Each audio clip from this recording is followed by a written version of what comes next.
And welcome into Talk FCB, and welcome back here to the channel, guys, for another video, and welcome back here to the Barça Daily News Roundup, where we are going to be going over all of the news that's covering Barcelona right now, aside from the Clásico, of course, which is coming up on Saturday, and that is absolutely dominating the world news right now. There have been some very, very interesting stories elsewhere, though, surrounding the future of Philippe Coutinho. Messi has a message for Neymar. Xavi Hernandez has done a very interesting interview. There's some very key players that have missed training today ahead of the Clásico on both Barça and Real Madrid's side, and we're going to have the latest on Antoine Griezmann. What is going to happen with FIFA? Atletico Madrid have officially made a complaint, but will it go any further? All of that and more coming up in today's episode. I hope you enjoy it. But of course, we are going to start today with the story, the gift that keeps on giving, especially the newspapers in Barcelona. It is Philippe Coutinho to Barcelona. Will it happen or won't it happen? And if it's going to happen, is it going to happen in the January transfer window? That is the big question right now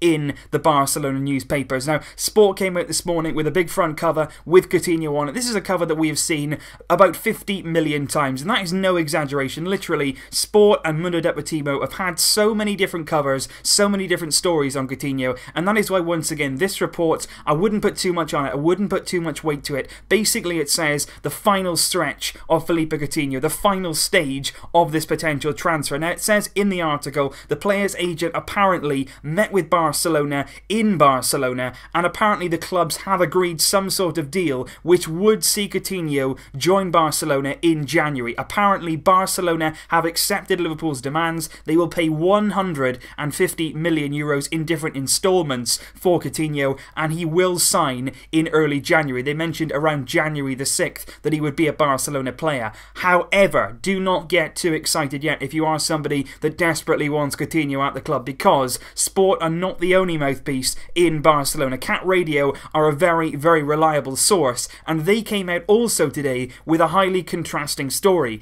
They basically came out and said the complete opposite. They said Barca have no interest in signing Coutinho in the January transfer window. They do not want to pay 140, 150 million euros for a player that cannot come in and play in the Champions League. Now, remember, of course, Coutinho this season has played in the Champions League for Liverpool, meaning that if he did join Barcelona, he would be cup-tied for this season and would only be able to play in the Champions League from next season onwards. And Cat Radio believe that is the reason why Barcelona will not sign him in the January transfer window, but will instead wait until the summer to get their hands on Philippe Coutinho. Cat Radio also came out with a very interesting report relating to the transfer of Grêmio's Arthur, of course a player that we've mentioned very much in recent weeks, a central midfield player that we have been looking at from Brazil, very, very highly talented and a very young player too. According to Cat Radio, Barcelona do want to pursue him in the January transfer window. No negotiations right now have been opened between Barca and Grêmio. Barca apologised, of course, to Grêmio over that photo that came out of Arthur wearing the Barcelona shirt with Robert Fernandes, and Cat Radio do say here that Barcelona do intend on opening negotiations and they do want to pursue this signing in January. So we're going to have to wait and see what happens, whether or not that's true or not, and whether or not Barcelona are serious about going there and trying to sign somebody whose release clause, remember, stands at 50 million euros. And I mentioned today, obviously, the latest news on Antoine Griezmann and what exactly this complaint from Atletico Madrid does mean for Barcelona. Yesterday I did a video explaining that they had made the complaint. They were very unhappy at the approaches that we've made. They basically said there had been repeat approaches for Griezmann behind their back, and they had not consulted Atletico Madrid first before dealing with him. Now, according to Jose Pais, he has come out today in Sport. He is a former FIFA legal advisor, and he's basically trying to clear up the situation by clarifying exactly what the consequences could be for this particular incident. Now, he basically said no one has ever been sanctioned for a precedent like this. Nobody before has been banned, because that's what was said as soon as this news came out. There was talks of a transfer ban for Barcelona. I did say in the video yesterday I would be extremely surprised if something like this happened, and he has also come out today and said that, a former FIFA legal advisor, he says nobody has been done for something like this before. If you have a release clause in Spain, you can be aware of other clubs that are interested in you, and 6 months before the termination of that contract, which would happen if we paid that release clause, he says that you are allowed to talk with the player. He believes there has not been a breach from Barcelona, and for that reason he believes, even though Atletico Madrid have made a complaint, FIFA will not intervene and Barcelona therefore will not be punished. That would be great news. I think obviously we're interested in Griezmann. We may well end up paying his 100 million wreath clause next summer, and if we did that, Jose Paez believes we will not actually face any punishment for any wrongdoing here. And something on a bit of a lighter note for you, we got aside the serious stuff, the legal things, the FIFA complaints. Now we're going to talk about Barcelona, and now we're going to talk about Lionel Messi sending a nice emotional message to none other than Neymar Jr. Now, of course, since Neymar has left for PSG, a lot of us have had mixed opinions. How do we rate him now? What sort of feelings do we have towards him? But it's clear here that Lionel Messi still holds him in very, very high regard. He basically sent a video message of which he basically said, well, Ney, I think we practically said everything to each other when you left the club. The truth is that we're still missing you here at Barcelona. I would love to keep drinking and sharing the mates, which is the drink that him and Luis Suarez drink. They can see them drinking it every single match day. He says, we would love to keep sharing them with you, with me, with Luis Suarez, in the dressing room, and many more things together. Like always, I wish you the very best wherever you are, and I'm sure we will cross again on and off the pitch very, very soon. Take care of yourself. That was basically a Christmas message there. They've been sending them to each other. Neymar sent one to Messi. Messi has now responded, and clearly, like I say there, Messi still holds Neymar in very high regard, and clearly, obviously, the friendship lives on. Some other news that I do want to bring you guys today was about Ernesto Valverde. Last night, Barcelona played Albacete at home at the Mini Estadi, and once again, Ernesto Valverde was in attendance. Now, obviously, this isn't breaking news. It's not something that's going to set the alarm bells ringing, but I think it is good. It is good to see our coach going there, watching the young players, even though Barcelona be lost by a goal to nil yesterday, and they are in deep trouble in the Segunda right now. They're currently 19th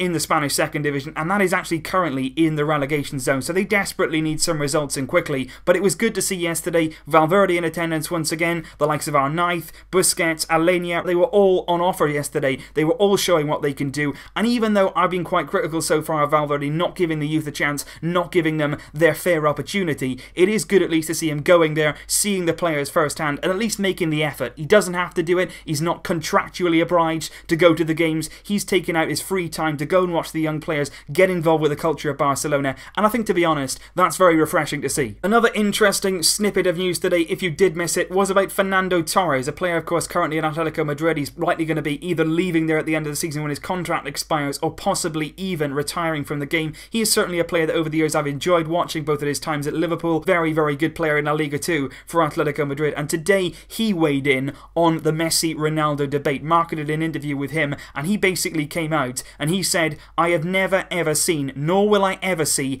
anybody as good as Lionel Messi. It does not compare between him and Cristiano Ronaldo. So Torres, absolutely resolute. Not that it really needed clarifying, but he definitely believes that Messi is better than Ronaldo, obviously, despite that current Ballon d'Or win from Ronaldo. But we won't go into that. We will not go into that because I don't have all day. Something else that I did want to discuss with you guys was about Xavi Hernandez. He came out in an interview today. Quite often when his interviews come out, they are very much worth reading because when he talks, he really does sound fantastic. He sounds very, very clever and intellectual on the game, exactly like he plays. And he was asked today midfielders that he'd like at Barcelona, midfielders that he think could suit the Barcelona way of playing. And he replied with, I like Gundogan from Man City, De Bruyne as well, David Silva from Manchester City. Those three are really impressive midfielders. He then went on to talk about Verratti and also Rabiot from PSG, and also Thiago from Bayern, of course, who was at Barcelona when Xavi was in there in the midfield, and he would love to see Thiago return to Barcelona. He was also asked about coaching. Obviously, at some point, I think we've all got the expectation that Xavi Hernandez may well find himself, as many have before him, former Barcelona players, on the Barcelona bench, being the first team coach. But he said, my objective right now is to focus on my coaching skills. He said, I don't think I can coach a player who was once my teammate, but one day I would love to become the Barcelona coach. And that's really interesting. Obviously, I think right now Xavi is still learning. He's still getting his coaching badges. He's doing a lot of things in Qatar that is trying to advance him on the coaching scene. And clearly right now he's not interested in going straight into the managerial role. But I think a few years down the line, maybe a bit of experience, maybe in the lower leagues. You know, obviously Pep Guardiola started out at Barcelona B. Luis Enrique managed Barcelona B as well. Maybe something like that could be an interesting route, particularly the sort of peril that Barcelona B are in right now. Maybe somebody like Xavi going there in the next 1, 2, 3 years and then making the step up could be really cool to see at Barcelona. And I think somebody with him, with that kind of football brain, could be very good for us. And Xavi also came out with a really interesting line, and I think he's hit the nail bang on the head here. He's basically asked about Ernesto Valverde and how how he's sort of fitted in at Barcelona, how his style has sort of matched what Barcelona is. And he said, Valverde, we have found a way back to the Barca essence. But for a long time, there have been players in the squad that, in my opinion, do not fit the profiles that are needed. And that is really, really interesting. Somebody from the outside looking in that's obviously got experience of what we need in the squad. And clearly Xavi can see right now there are profiles in that team that need to be addressed. And there are players in that squad that simply don't fit what we need. So at least somebody like Xavi, an ex-player, somebody who's not afraid to speak out, is saying exactly what a lot of us are thinking. And I will finish today, guys, like I said at the start of the video, with some very important team news in relation to this Saturday's Clásico match. Now today, two players, one from Real, one from Barca, both missed first team training. For Barcelona, Jordi Alba trained on his own. He didn't take part in any session with the group today, and he simply trained on his own with Arda Turan, who also wasn't part of the first team group training. But it is expected not to have any worries. There is nothing wrong with Jordi Alba, but sometimes players can feel overexerted a little bit, they can overdo it, they can have a bit of a knock, and they'll spend the day out and then rejoin the group the next day, and they'll be fine for the match day. I think that's going to happen with Alba. Nobody's really worried right now. Sport and Mundo Deportivo report there's no problem at all. He's expected to play on Saturday, even though he didn't train today. And exactly the same thing can be said for Cristiano Ronaldo, who also missed first team training today. Apparently, he has a lingering injury. Whether or not you buy into that, I don't know. But Ronaldo didn't train with the group today. Benzema did. Real Madrid had a pretty much full squad available for them today. And again, Ronaldo fully expected to recover and train fine and be ready for that Clásico match on Saturday. A lot of mind games go on at this time of the year, especially before Clásicos. I think everybody's going to be ready for this game on both sides, and I just hope at the end of the day we can produce an absolutely fantastic spectacle at the Bernabeu on Saturday and win the game. Now, like I said, guys, in my preview video before obviously this video, I did release it, and I have released it a few days early because I did say that I was going on holiday tomorrow. So from tomorrow onwards, I will be on holiday for about a week. Obviously, though, I will still try and upload as often as I possibly can, and I will keep you guys fully updated on my community section. So make sure you're keeping an eye on that for updates on the videos. Thank you, as always, for your kind comments and feedback. I will see you very, very soon indeed. But until then, as always, Vesca el Barça. Barça!